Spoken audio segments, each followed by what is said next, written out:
안녕하세요. 경기도에 거주하고 올해 환갑을 맞이한 만 60세 여성입니다. 이번에 제 생일을 맞이해서 딸이 환갑을 축하한다며 가족 여행을 선물해 주었는데요. 환갑이라는 나이가 요즘 들어서는 그리 늙은 것이 아니라고는 하지만 딸과 함께 제주도 여행을 갔다 오며 생일을 보내니 감회가 남다르더라고요. 예전에는 잘만 오르던 언덕과 산도 이제는 무릎이 쑤시고 허벅지가 덜덜 떨리는 것이 몸이 많이 늙긴 늙었구나. 예전과는 다르구나 하고 느꼈네요. 제주도 좋다는 말만 들어봤지 저는 처음 가보는 거였어요. 그 말로만 듣던 제주도를 가보니 눈이 탁 트이면서 냄새부터가 확실히 다르더라고요. 한라산에 간신히 올라가서 그 풍경을 내려다보는데 그런 생각이 들더군요. 제가 열심히 살아온 것들이 쫙 펼쳐지면서 자연 앞에서 한없이 겸허해지는 기분이 들었네요. 앞으로는 어떻게 살아가야 할지 마음을 다시 한번 다잡게 되었습니다. 언제 다 커서 결혼까지 하고 엄마한테 효도한답시고 이렇게 환갑 여행까지 선물해 준 건지 우리 딸이 너무 대견스럽더라고요. 사실 딸은 유독 작고 약하게 태어났어요. 몸에 큰 이상은 없었지만 면역력이 약해 아기 때부터 고열에 자주 시달리기도 하고 그때 당시 유행하는 병이란 병은 다 걸려서 제 속을 많이 썩였답니다. 그런 아이가 건강하게 잘 커서 엄마 호강 좀 시켜보겠다고 이리저리 애를 쓰는데 어떻게 기특하지 않을 수 있겠나요? 아이를 키운 부모 입장이라면 다 이해할 거라 생각해요. 사실 우리 딸을 임신했었을 당시에 큰 사고가 있었습니다. 그래서 딸이 유독 약하게 태어난 것에 제 탓이 있지 않을까 하는 생각이 들고는 했죠. 내가 임신 동안 잘 못 먹어서 그런가? 아니면 큰 사고를 당해서 일이 약하게 태어났나? 아이를 낳고도 저는 한동안 자책에 시달렸네요. 의사 선생님 말씀으로는 태어날 때부터 그냥 약하게 태어난 것이라고는 했지만요. 다른 애들 사이에서 유독 작은 저의 딸을 보면 마음이 어찌나 아프던져. 제가 우리 딸을 가졌을 그 당시에 정말 큰 사고가 났었다고 했죠. 그때 저는 제가 임신했다는 사실을 알고 있었어요. 그래서 애아빠와 혼인신고를 하러 가기 전에 제 가족들과 다 같이 병원에 가는 길이었고요. 저는 제가 앞으로 행복만 할 줄 알았는데 하늘도 참 무심하시지. 갑자기 사고가 날 줄은 꿈에도 몰랐네요. 꽤 큰 교통사고였고 나중에 들어보니 음주운전이라고 하더라고요. 저는 아이를 품은 채로 부모님과 애아빠 모두를 잃고야 말았습니다. 일어나 보니 병원이더군요. 제가 깨어났을 당시에 저희 부모님도 애아빠도 모두 다 사망한 상태라서 충격이 컸죠. 너무 많이 힘들었고 받아들이기 힘든 현실이라서 그때의 자세한 기억은 나질 않아요.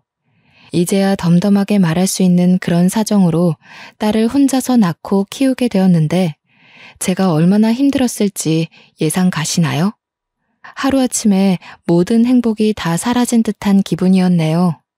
눈만 감으면 부모님의 미소와 웃음소리가 떠오르고 가만히 귀를 기울이면 애아빠가 저에게 속삭여주는 달콤한 말들이 떠오르는데 막상 눈을 떠 주위를 둘러보면 저만 있을 뿐 아무도 없었습니다. 죽지 못해 먹고 죽지 못해 아이를 낳았죠. 그렇게 태어난 아이는 당연히 또래보다 약하게 태어났네요. 어려서부터 아이가 잘 아프니까 아이도 고생하고 저도 고생을 많이 할 수밖에 없었어요. 안 그래도 저는 배움이 길지도 않았고 가진 기술도 딱히 없었는데요. 자식까지 자주 아픈 미혼모를 취급해주는 직장은 눈 비비고 찾아봐도 없더라고요. 그래서 저는 식당 허드렛일을 겨우 전전하며 간신히 입에 풀칠만 했습니다. 그마저도 아이가 아프면 빠질 수밖에 없으니 정말 당연하게도 식당 허드렛일로는 나가는 돈이 채워지지 않더군요. 부업을 찾아다니며 인형에 단추를 붙이는 등 여러 일을 하다가 시간이 날 때마다 반찬을 만들어 시장에 내다 파는 식으로 돈을 벌기 시작했어요. 그리 모은 돈은 모으는 족족 철마다 아픈 우리 딸에게 쏟아부었고 밑 빠진 독에 물 붓는 듯한 생활을 이어갔습니다. 시간이 날 때마다 반찬을 만들다 보니 정해진 날짜에 반찬을 만들어 팔 수는 없었지만요. 그래도 그런 생활이 몇 년이 흐르니 저에게도 단골이라는 손님이 생기더라고요. 그중 제일은 한 할머니셨는데 저에게서 반찬을 사가실 때마다 저를 그리 구박하고는 했어요. 도대체 장사를 언제 하는지 말을 해달라며 왜 장사의 기본조차 잘 안 지키냐고 툴툴대던 할머니셨죠. 내가 원래 잘 돌아다니지 않는데 이 반찬 때문에 시장을 매일 둘러봐. 매일 둘러본다고. 도대체 언제 나와서 반찬 갖다 파는 거야? 나에게만 귀띔 좀 해줘. 도대체 반찬 가게는 또 언제 낼 계획이고? 에휴, 좀만 맛없었어도 진작에 안 왔어. 장사에 기본도 안 되어 있는데 맘만 좋아가지고는. 문 열면 꼭 말해줘야 해. 알았지, 세댁? 저는 단골 할머니의 그런 투정을 기분 좋게 받아들이면서 매번 같은 날짜가 아님에도 찾아와 주시는 감사함에 가게를 내게 되면 할머니께 꼭 먼저 말씀드리겠다고 약속했네요. 계절이 바뀔 때마다 혹은 유행하는 병이 바뀔 때마다 아이는 꼭 어디 하나씩은 걸리고 아파서 제가 많이 걱정하고는 했죠. 그런데 그런 아이의 건강도 아이가 나이를 먹을수록 조금씩 나아지더니 아이가 유치원에 갈 나이쯤이 되자 웬만한 아이 못지않게 건강해지고 활발해졌어요. 전처럼 매일같이 아프지 않자 저도 덩달아 시간적 여유가 생기더라고요. 저는 아이가 유치원에 들어가기 전에는 반찬 가게를 내든 직장을 구하든 어떻게든 자리를 잡아야겠다고 생각했습니다. 지금처럼 식당에서 허드렛일하고 길거리에서 하루 이틀 불규칙적으로 장사하며 지낼 수 없다는 생각이 강하게 들었거든요. 이리저리 사방으로 정보를 알아보며 면접도 몇 번이나 보았지만 현실은 그리 녹록지 않았네요. 어디에다가 내세울 학력도 경력도 없는 제가 눈에 들어차지 않았겠죠. 게다가 엎친 데 덮친 격으로 잘 살던 집에서도 쫓겨나게 되었습니다. 몇 년을 꼬박 세를 내며 잘 살았던 집이었는데 재개발이 확정되더니 당연한 수순처럼 집주인은 저와 우리 딸에게 나가라며 양해를 구하더라고요. 물론 바로 내쫓지는 않아서 시간이 아직 남아있게 했지만 모아둔 돈이 많지 않아서 그 집을 나오고 나면 아이와 함께 당장 지낼 곳이 없었어요. 단기간 모텔에서 지낸다고 해도 모텔에는 제대로 된 주방이 없으니 그나마 잘 팔던 반찬도 제대로 못 만들게 되는 거니까 여러모로 머리가 아팠네요. 직장을 알아보랴, 집을 알아보랴. 그리 바쁘고 복잡한 와중에도 시간은 잘 가서 어느덧 아이가 유치원에 갈 시간이 가까워지더라고요. 아이는 이제 유치원을 오가며 유치원 생활에 적응하고 있는데 저는 그때까지도 괜찮은 직장도 거주지도 못 얻은 상태였어요. 잠시 머무를 집도 없고 부탁할 가족도 없고 돈도 없으니 정말 앞이 막막하고 캄캄하고 이보다 더 힘든 일이 있을 수 있을까 싶을 정도였네요. 사고로 가족을 잃고 혼자 아이를 낳아 키우며 힘든 일이 참 많았는데요. 이때는 진짜 극복할 수 없는 벽을 마주한 기분이었어요. 어떻게든 먹고 살아야 하고 책임질 아이도 있으니 인생이 안 풀리는 만큼 더 열심히 살려고 발버둥을 쳤습니다. 아이는 일단 유치원에 보내놓고 반찬을 만들어 시장에 갔죠. 반찬을 열심히 팔면서도 현실의 괴로움에서 빠져나오지 못하고 있는데 단골 할머니는 그날도 어김없이 오셨더라고요. 좋아하는 연금 무침을 집으시면서 계산하시더니 늘 그랬듯이 또 언제 오냐고 물어보셨어요. 반찬 가게에 낼 거라면 꼭 얘기하라는 이야기로 마무리를 하시는데 평소처럼 웃으며 넘기려다가 이게 마지막일 수 있다고 말하게 되었네요. 어르신, 매번 찾아주셔서 정말 감사해요. 그런데 저도 자주 오고 싶고 반찬 가게도 내고 싶은데 상황이 여의치가 않네요. 어쩌면 오늘이 마지막일 수도 있겠어요. 머무를 곳은 없고 직장은 번번이 떨어지고 지금까지는 어떻게든 괜찮았는데 이제는 정말 반찬 만들 곳도 없어질 것 같아서요. 그래도 그간 감사했어요. 에? 무슨 일인데 그리 심각하게 못 온다 말을 해. 자 좀 말해봐. 내가 도울 수 있으면 도와주고 싶어서 그래. 오랜만에 입에 맞는 반찬 가게를 찾았다 했더니 이게 웬일이다냐? 제가요, 지금 세를 내고 살고 있는데요. 그 집이 재개발된다고 해서요.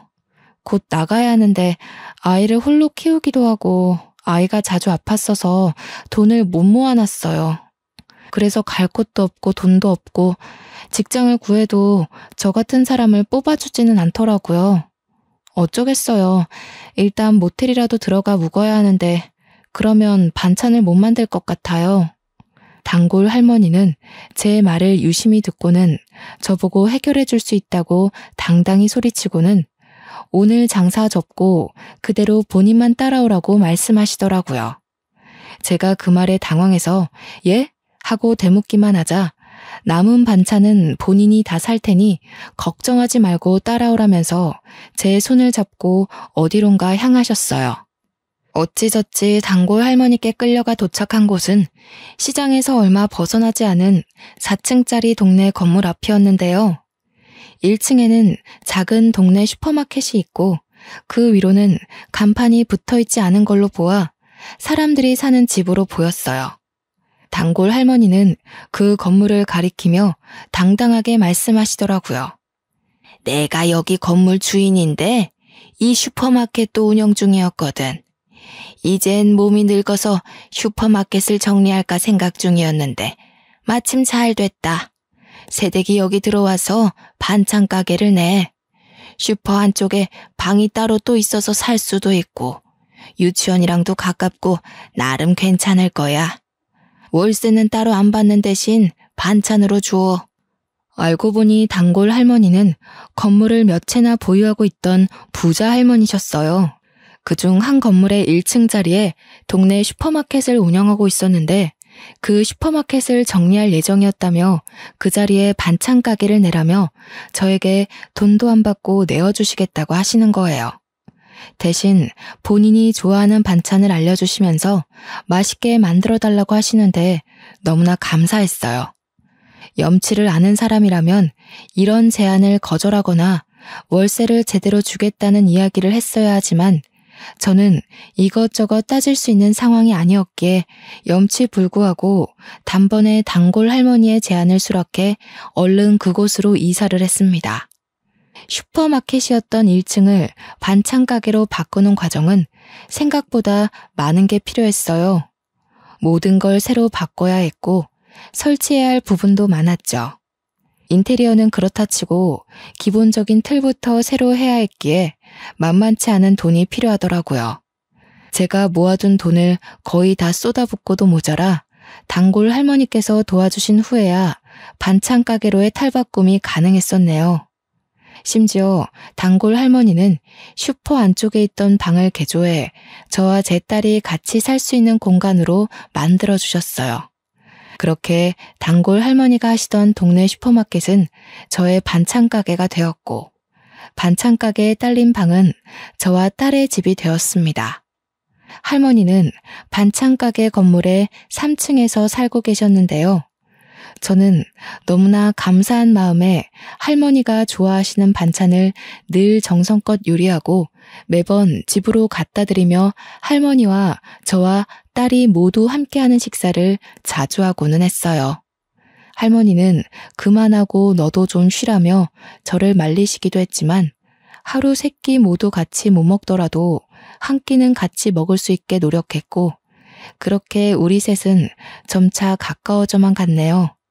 반찬을 챙기다 밥을 챙기게 되었고 밥을 챙기자 식사를 꾸준히 잘하시는지 확인하게 되었고 식사를 확인하자 어느새 생신도 챙기고 명절도 챙기고 할머니의 건강도 챙기게 되더라고요.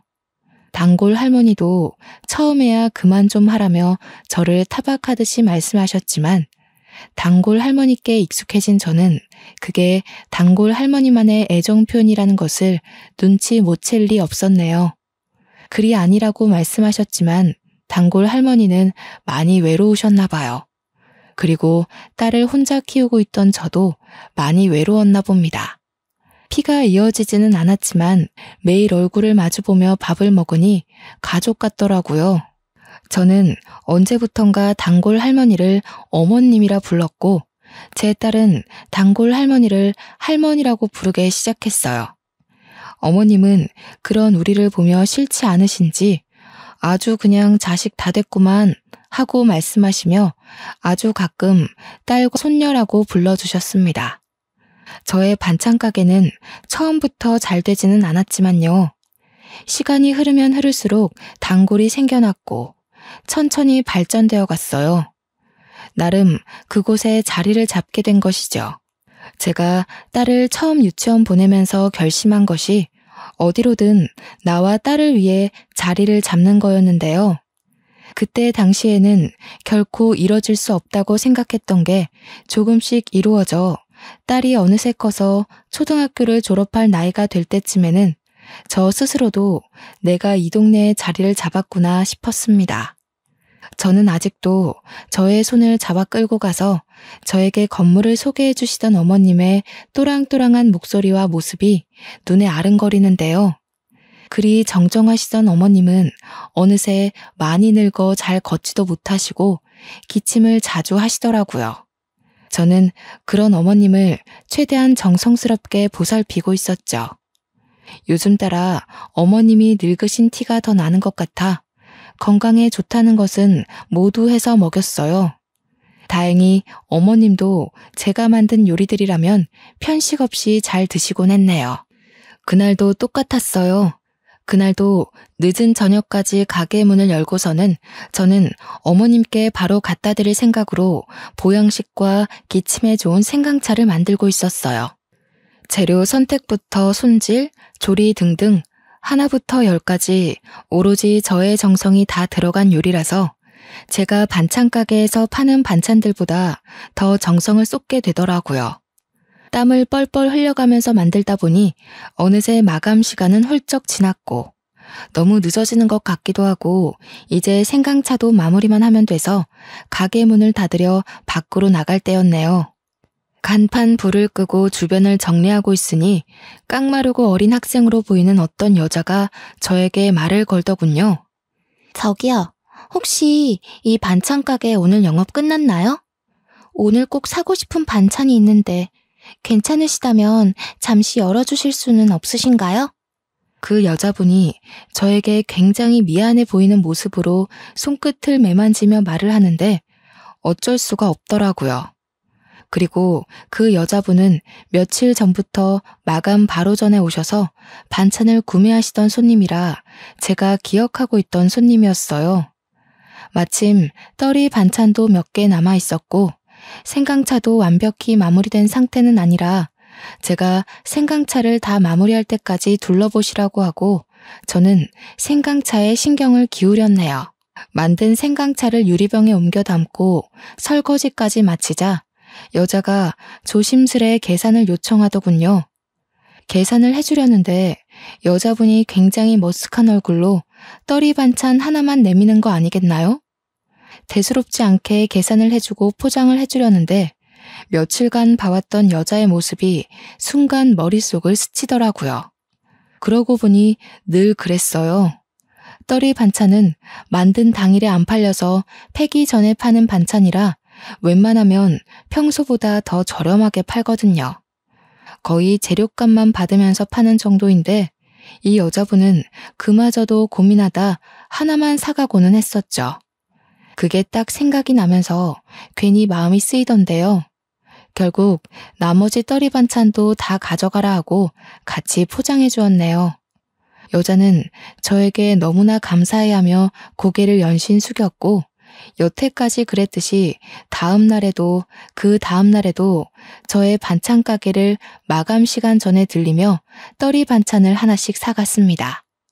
그때마다 저는 떨이 반찬을 몇 개 더 얹어주거나 가끔은 미리 하나 빼놓은 고기 반찬을 얹어주기도 했네요.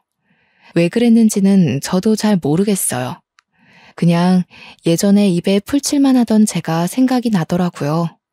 그렇게 몇 달이 흐르고 이런 상황들이 서로에게 익숙해진 날이었어요. 그날도 저는 두부조림 반찬을 미리 하나 빼놓고 있었죠. 여자가 와서 떨이 반찬 하나를 구매하자 매번 그랬듯 습관처럼 떨이 반찬과 두부조림 반찬을 같이 포장해서 건네주는데요. 평소처럼 감사하다고 말하며 고개를 숙이던 여자가 그 상태로 멈춰 있는 거예요. 오늘 많이 힘드셨나 봐요, 손님. 어디 불편하신 곳 있으세요? 괜찮으세요? 제가 뭐 도와드릴 게 있을까요? 제가 당황해서 괜찮으세요? 하며 말을 거니까 여자는 욱욱거리면서 울음 참는 듯한 소리를 내더니 갑자기 막 우는 거 아니겠어요? 눈물이 어찌나 샘솟던지 휴지를 갖다 줘도 끝나지 않더라고요. 이런 상황은 또 처음이라서 어찌할 줄을 모르고 있으니 여자가 저에게 죄송하다면서 하는 말이 이번이 마지막 방문일 수도 있다는 거예요. 갑자기 눈물이 나서요. 죄송해요. 그런데 제가요, 오늘이 마지막일 수도 있어요. 제가 일하던 곳이 순댓국집이었는데 재개발로 없어진다고 하더라고요.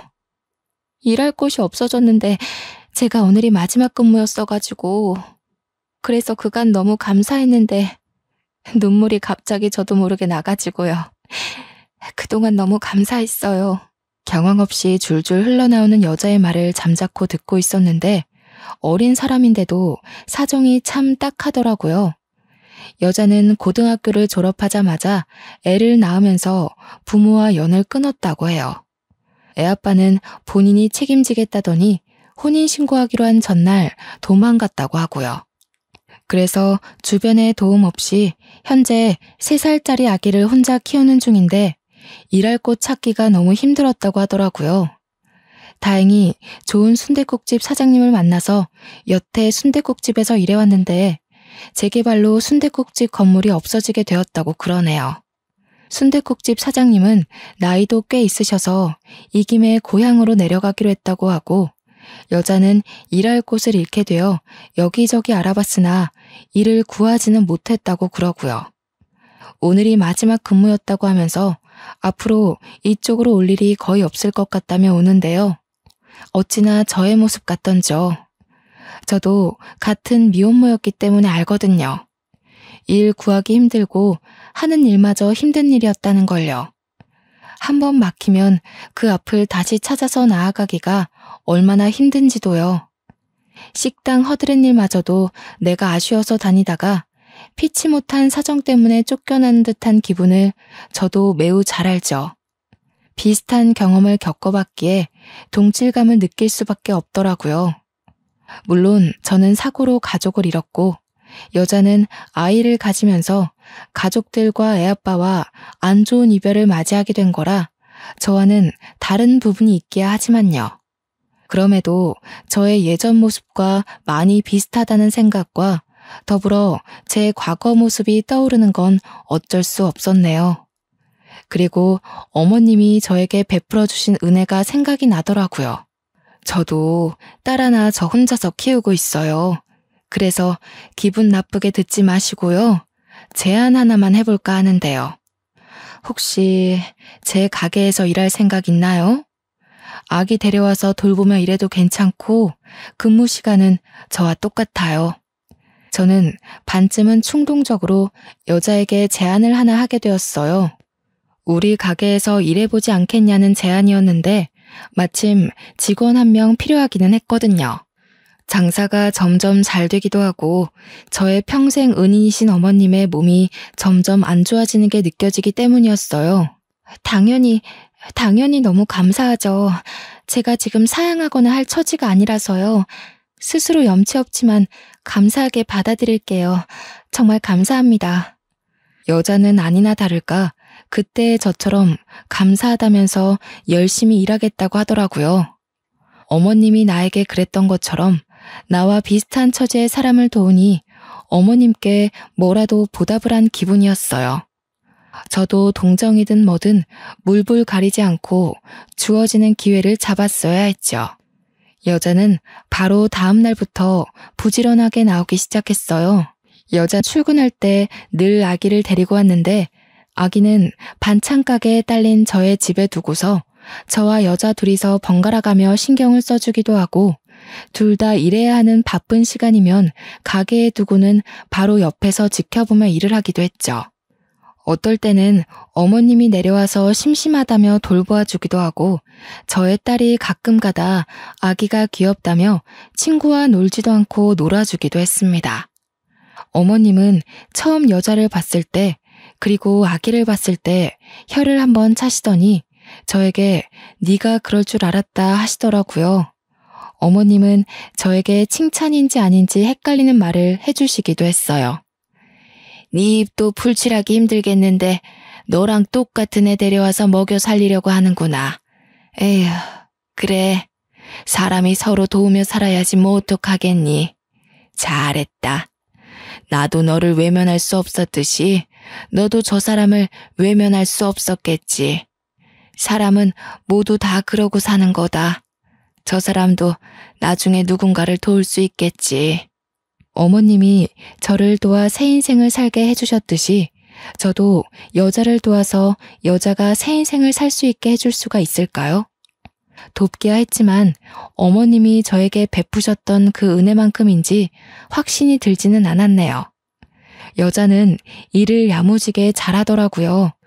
무엇이든 먼저 나서서 배우려고 노력하고 제가 특히나 신경 쓰는 재료의 신선도나 청결에 관한 부분에도 귀신같이 알아채고 신경 쓰기도 하고요. 한 번 알려준 것은 다시 안 알려줘도 될 정도로 습득 또한 빨랐습니다. 여자 덕분에 제 일이 많이 수월해졌죠. 예전처럼 가게를 밤늦게까지 열어가며 어머님 드릴 요리를 하지 않아도 됐어요.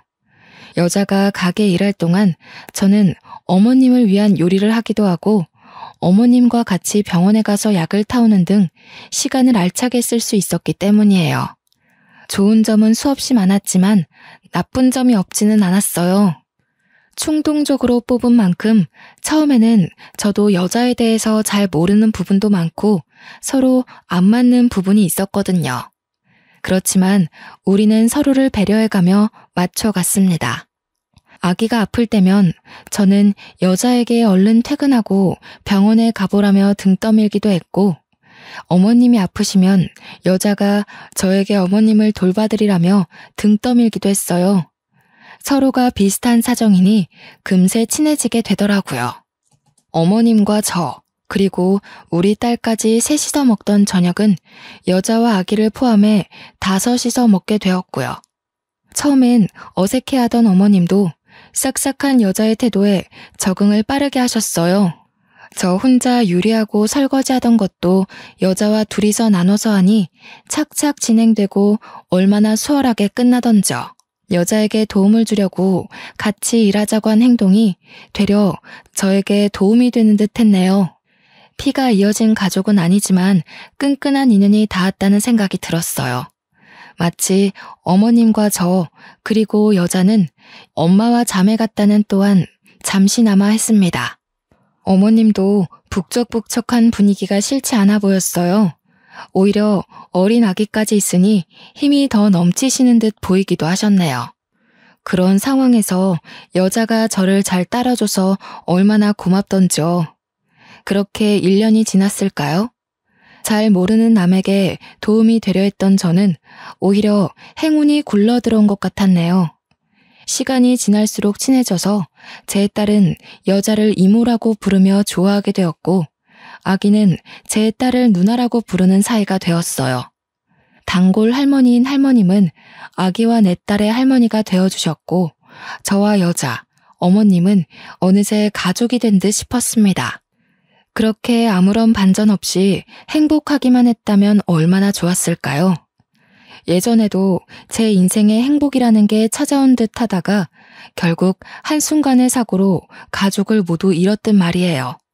이번에도 저는 막연한 행복을 꿈꾸고 있다가 찬물을 거하게 맞아버렸습니다. 그날은 어머님의 생신이셨어요. 원래는 저녁을 대부분 다 같이 먹었는데요. 그날은 가게 문을 일찍 닫고서는 다 같이 점심부터 맛있는 밥을 먹으려고 했어요. 몇 안 되는 기쁜 날이고 어머님 건강도 날이면 날마다 안 좋아지시니 저는 그 하루를 정말 좋게 보내고 싶었습니다. 미래의 오늘을 떠올리면 정말 행복하게 식사했었지, 어머님께 좋은 추억 선물해드렸었지 자신할 수 있게끔 말이에요. 안 그래도 어머님은 감기로 골골대시던 터라 몸에 좋다는 반찬은 다 만들었던 것 같아요. 어머님이 워낙 좋아하시던 연근무침은 물론 속 편하게 드실 수 있는 전복죽도 만들고 생신이시니까 미역국도 만들고 조기도 실한 놈으로 구에다가 구웠죠. 미리 준비해놓은 생크림 케이크에 초를 꽂고 부르쳐서 생일 축하 노래도 불러드렸습니다. 뭐 이런 걸 쓰냐며 고깔모자를 흉보시던 어머님은 결국 고깔모자를 쓰고 박수를 치면서 우리들의 생신 축하 노래를 즐기시더라고요. 그리 거대하지 않고 소박한 잔치였지만 우리는 모두 행복하게 웃었던 기억이 나요. 어머님은 케이크도 조금 먹기도 하고 제가 만든 전복죽과 미역국을 몇 술 뜨시다가 잠이 온다며 누워 낮잠을 주무셨어요. 그리고는 그대로 다시 깨어나시지 않은 채 눈을 감으셨습니다. 처음에는 정말 믿을 수가 없더라고요. 어머님은 그냥 편안하게 침대에 누워서 눈을 감고 계셔서요. 딱 보았을 때도 낮잠을 자시는 것처럼 보였거든요. 어머님이 잘 주무시는 걸 계속 확인하면서 방을 왔다 갔다 오가고는 했는데 도대체 언제 돌아가신 건지 짐작을 할 수도 없었네요. 그저 저는 저녁 먹을 때가 되어서도 일어나시지 않아서 어머님을 깨우러 들어갔던 것뿐이었는데 그게 어머님과의 마지막이었을 줄 정말 누가 알았겠어요. 정말 행복하게만 보내고 싶던 좋은 날에 좋게 가셨으니 이 정도면 잘 가신 거야 싶다가도 눈물을 줄줄 흘리며 돌아가신 게 아니라며 부정하게 되더라고요. 가족을 잃고 다시 만나게 된 가족이었는데 허무하게 잃어버린 것 같았죠. 멍하니 어머님의 장례식을 치르는데요. 어머님이 아프셔도 코빼기도 보이지 않던 어머님의 아들이란 사람이 찾아오더라고요. 그러면서 아주 당당히 상주 자리를 차지하던데 저는 그 앞에서 말 한마디 할 수가 없었어요. 혈연으로도 서류상으로도 어머님의 가족은 바로 그 사람이었으니까요. 어머님의 다른 가족들도 많이 왔는데 저는 너무 허탈하고 화가 나더군요. 어머님이 살아계실 때나 잘할 것이지 죽고 나서야 저렇게 많이 오면 뭐합니까? 누가 봐도 얻어먹을 것이 있어서 온 게 아주 뻔했죠. 심지어 장례식이 제대로 끝나기도 전에 벌써부터 유산 문제로 자기들끼리 소리치며 싸우기까지 하더라고요. 네가 여기 어디라고 찾아오길 찾아와. 당신 줄 거 하나도 없어. 당장 저리 가지 못해? 우리 엄마 재산 탐나서 여기까지 찾아온 것 같은데 제발 상관 말고 감히 넘보지 말고 여기에서 나가. 알겠어? 어머님께 제가 몇 년을 붙어 있으면서 단 한 번을 찾아오지 않는 가족을 보고는 대충 예상하기는 했었지만요. 이렇게 콩가루 집안이라고 생각하지는 못했는데 막장 드라마에서나 볼 법한 말을 서로 주고받으며 싸우더라고요. 저는 그런 와중에도 눈칫밥 먹어가면서도 3일 내내 장례식장을 조용히 지키고 있다가 저의 집으로 돌아왔습니다. 여자는 그런 저를 배려해 주듯이 아무런 말도 없이 혼자서 반찬 가게를 운영해주고 제 딸도 돌보아 주었어요. 본인도 장례식에 오고 싶고 어머님 옆을 지키고 싶었을 텐데 늦은 밤에 잠깐 와서 얼굴만 비추고 간 것이 다였습니다. 그 말없는 배려가 너무 고맙더라고요. 덕분에 어머님을 아무런 걱정 없이 보내고 올 수 있었거든요. 매일 어머님의 밥과 반찬을 챙겨드리기는 했었지만요. 그것 말고는 별다른 것을 해드린 게 없어서요. 그렇게 어머님을 보내니 마음이 너무 헛헛하더라고요. 제가 좀 더 열심히 살아서 제가 받은 은혜만큼은 어머님께 꼭 보답하고 싶었는데 어머님도 떠났고 그냥 모든 것이 너무 늦어버린 것 같아 슬프더군요. 며칠 내내 어머님의 집에서 생활하며 멍하니 있으니 딸도 그렇고 여자도 그렇고 저를 많이 걱정해 주었습니다. 조용히 다가와서 저를 꽉 껴안아 주기도 하고 밥을 먹으라며 숟가락으로 밥을 한가득 떠가지고는 입에 대주기도 하더라고요.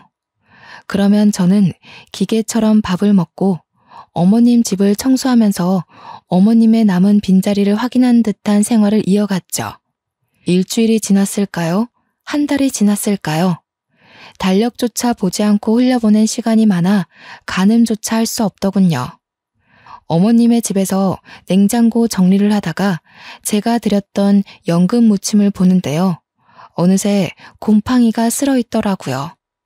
어머님은 제가 만든 연금 무침을 워낙에 좋아하셔서 한 번도 남기신 적이 없었는데 떠나신 어머님의 냉장고 속 연금 무침에는 하얀 곰팡이가 여러 군데 피어 있었어요. 그게 정말 뭐라고 눈물이 마구 나던지 그대로 주저앉아서 펑펑 울었습니다. 참았던 감정을 다 쓰고 나면 후련하다고 하잖아요. 저도 참았던 눈물을 다 쏟고 나니 후련하더라고요. 이대로 멍청하게 살 수는 없다 싶었어요. 어머님도 그런 것을 원하시지는 않을 것 같았죠. 기운을 내서 슬픔을 견디며 반찬 가게 문을 열었는데요. 타임이라는 것은 참 신기하더군요. 변호사라는 사람이 찾아와서는 저에게 말했습니다. 안녕하세요. 혹시 땡땡 반찬 가게를 운영 중이신 김미영 씨 맞으십니까? 권미자 씨 관련해 잠시 드릴 말씀이 있는데 시간 괜찮으신가요? 어머님 이름까지 거론이 되는데 자리를 어찌 피할 수가 있겠나요? 당연히 시간 괜찮다면서 가게에 딸린 저의 집에 들어가 잠시 이야기를 나눴죠. 그 변호사님이 어려운 법률 용어를 써가면서 말씀하시다가 제가 잘 못 알아들으니까 굉장히 쉽게 풀어서 설명해 주시더라고요. 그러니까 어머님은 사망하시기 전에 유서를 작성하셨다고 해요. 어머님은 본인이 아프실 때마다 아프다고 자식들에게 연락을 하시고는 했는데요. 자식들은 그런 어머님의 연락을 받지도 않고 한 번을 찾아오지도 않았어요. 어머님은 그런 자식들에게 많이 서운해하시고 또 많이 괘씸해하셨나 봐요. 변호사님의 말씀으로는 내가 죽을 땐 죽더라도 이대로 다 주면서 죽을 수는 없다고 하셨었대요. 아무튼 어머님의 유서에 작성된 바를 따르면 어머님이 저에게 반찬 가게 건물을 물려준다는 것이 명시되어 있다고 말씀하시는 거예요. 그러면서 반찬 가게가 있는 이 건물이 나의 것이라며 무슨 서류를 주시고는 서명을 받아가셨습니다. 자세히는 모르겠지만 서류상의 모든 절차가 순조롭게 끝이 날 예정이니 걱정하지 말라고 말해주시더라고요. 어안이 벙벙해서 변호사님께 질문을 여러 가지 했었는데 자세한 확답은 없었지만 저에게 주신 건물을 제외하고는 모든 재산을 처분하고 사회에 기부하는 듯 했습니다. 정말 믿을 수가 없지 않나요? 그때의 제 기분은 정말 아무것도 믿을 수가 없었어요. 어머님이 돌아가신 것도 믿을 수가 없는데 무슨 변호사의 건물에 사기 아닌가 싶었네요. 그리고 몇 년을 가족처럼 지냈다고는 하지만 정말 피가 이어진 가족도 아니었잖아요. 제가 어머님께 은혜를 받으면 받았지 이렇게 큰 재산을 물려받을 정도로 무언가를 해드린 적이 없다고 생각도 들었고요. 그런데 이렇게 돌아가시면서도 저에게 하나를 더 지어주고 가시니 그럼 나는 무얼 해야 보답할 수 있지? 생각이 많아질 수밖에 없더라고요.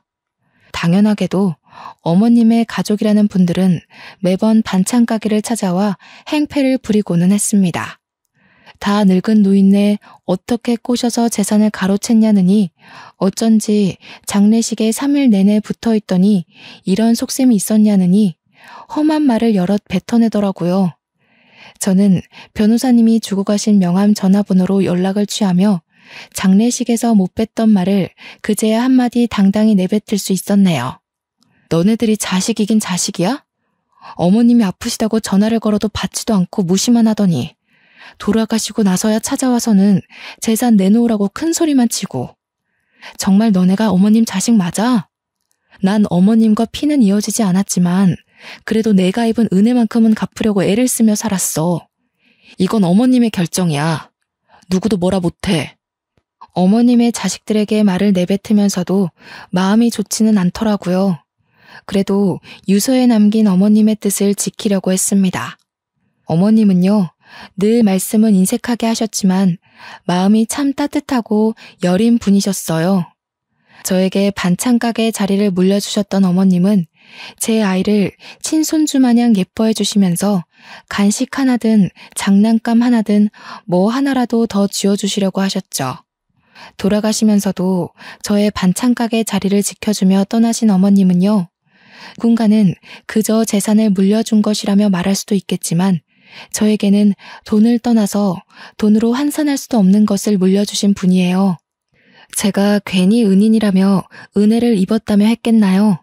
가족을 잃고 집 자리를 잃고 제 인생의 방향마저 잃을 뻔했을 때 오갈 곳 없던 저의 인생을 고든 길로 걸어나갈 수 있게 인도해 주셨어요. 건물을 물려받으면서 그리고 저의 반찬 가게에 어머님 아들과 딸들이 찾아오면서 저의 은인이자 저의 어머님이 눈을 감으셨다는 사실을 받아들일 수밖에 없었네요. 저는 그저 저를 위해 이 반찬 가게 건물을 저에게 물려주신 거라는 생각은 안 하기로 했어요.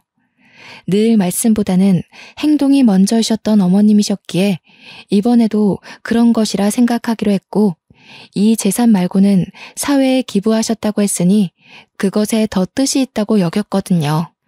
변호사님이 제 반찬 가게에서 떠나실 때 저는 어린아이처럼 엉엉 울었는데요.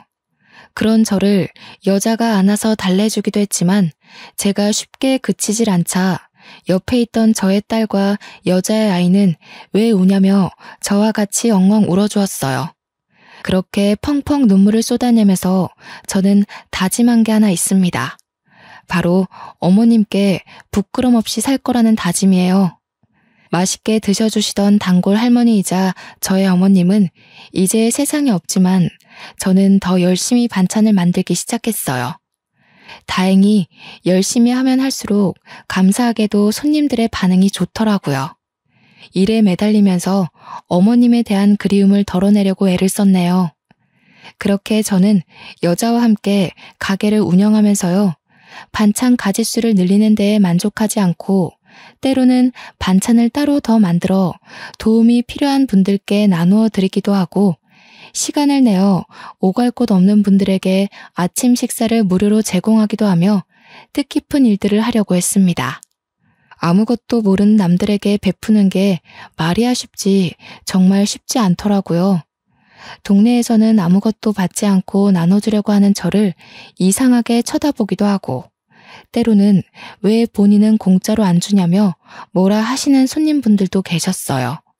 그때마다 어떻게 대처해야 할지 몰라 헤매던 저는 그런 상황에 익숙해져 갔고, 이제는 그런 상황을 능숙하게 다룰 수 있게 되었네요. 현재 여자는요, 우리 반찬 가게 2호점을 내서 어엿한 가게 주인이 되었고요. 아직도 저에게 감사하다는 말을 하고 있어요. 이제는 워낙 친하기도 하고 그 정도는 아니라고 생각해서 부담스럽기도 했는데, 생각해보니 저에게 어머님 같은 존재가 있듯이 여자도 저를 그리 생각하는 것 아닐까 싶더라고요. 어머님 같은 사람이 되는 게 저의 인생 목표가 되었기에 여자의 감사 표현 또한 감사하게 생각하기로 했죠. 그 어렸던 여자의 아기는 어느새 대학생이 되어 종강만을 기다리고 있어요. 시간이 진짜 빠르게 지나갔죠. 아기는 저를 이모라고 부르는데요. 가족과 같은, 아니 가족이라고 부르는 게 당연한 사이가 되어 잘 지내고 있습니다. 우리 딸은 몇 년 전 의사를 만나서 작년에 결혼식을 올렸어요. 둘이서 어찌나 알콩달콩 깨붙고 사는지 자연스레 마음이 놓이더라고요. 그리고 저는 아직도 그 자리 그대로 반찬 가게를 운영하면서 어머님을 위한 반찬을 만들고 있답니다. 그러고 보니 이제 곧 어머님의 제삿날이 다가오고 있네요. 올해도 정말 맛있는 식사를 대접해 드릴 생각에 기분이 설레이고는 합니다. 저는 앞으로도 여자와 잘 지내면서 여자뿐 아니라 도움이 필요한 다른 사람들에게도 어머님 같은 존재가 되어 살고 싶어요. 그게 바로 저에게 반찬 가게 건물까지 내어주신 어머님의 마음이라 생각하거든요. 저에게 베풀어 주신 은혜를 잊지 않고 잘 간직한 채 저 또한 베푸는 것이 이번에 제주도에 여행 가서 또 한 번 다짐한 마음이랍니다. 제가 이렇게 말하면 제 딸은 또 저런다며 싫어하고는 해요. 아무래도 제가 늙어가니 저의 몸을 걱정해주는 거겠죠. 언제까지 할머니 타령할 거냐며 이제 엄마 인생을 챙기라고 잔소리를 하고는 하는데요. 그 또한 쉽지 않네요. 이제는 습관이 되었나 봐요. 물론 저도 나이가 들어가면서 일만 하던 나날들은 당연히 조금씩 떠나보내야겠죠. 그렇지만 저의 몸이 허락하는 한 반찬을 만들고 밥을 지으며 살고 싶어요. 밥은 못 차려주더라도 따뜻한 반찬 한 가지쯤은 거뜬히 내어줄 수 있는 그런 사람으로 남고 싶네요.